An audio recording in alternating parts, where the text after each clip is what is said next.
Hello mes amours. Jodi an mwen poton ti vidéo pour nous. Mais avant de commencer, moi c'est Pierre Mackenzie. Moi c'est Pierre Mackenzie. M'a demandé nous pour nous partager vidéo pour moi s'il vous plaît. Partagez, like, commentez.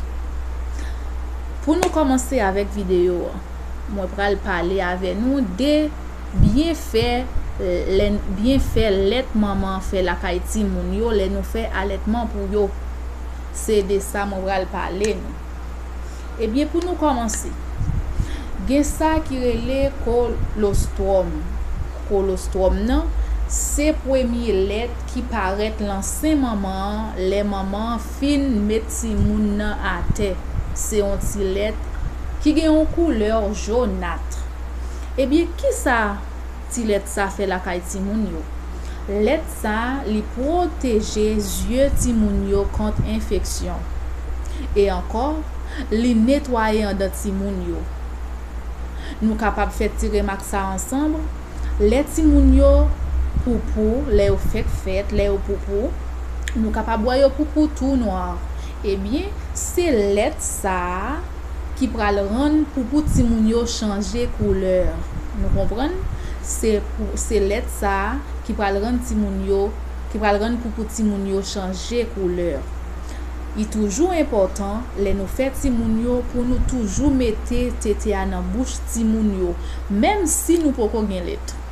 Même si nous pas gen lettre, faut que nous toujours mettre bouche ti moun nan sein en façon les lettres lan vini pour pas perdre lettre ça, pour pas perdre lettre ça pour capable bénéficier parce que li fait un pile effet la kay ti moun yo.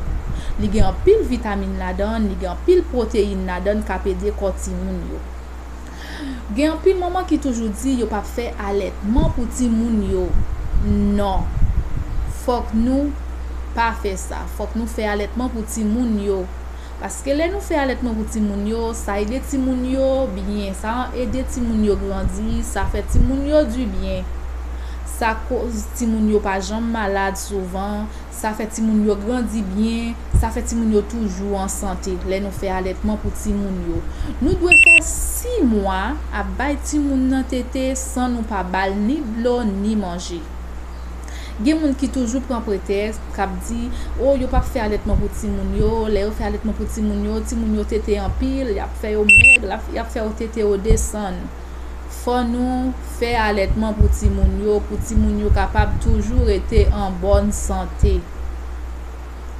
Nous même comme maman nous gen devoir pour nous manger en pile légumes, manger en pile légumes, manger boire en pile jus en façon pour ti moun yo capable joindre bon vitamine dans lettre là.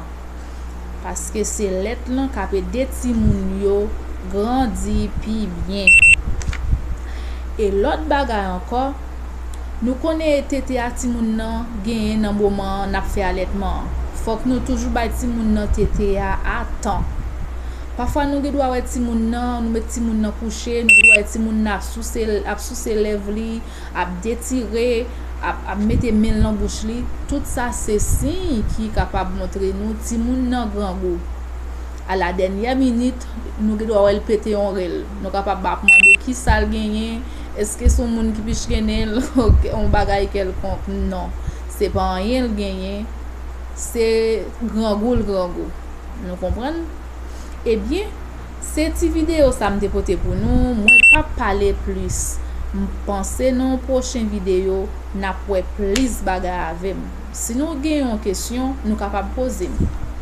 Pas oublier partager vidéo, commenter et puis quitter un like. C'est là moi mettez fin à vidéo. Moi remercie nous en pile.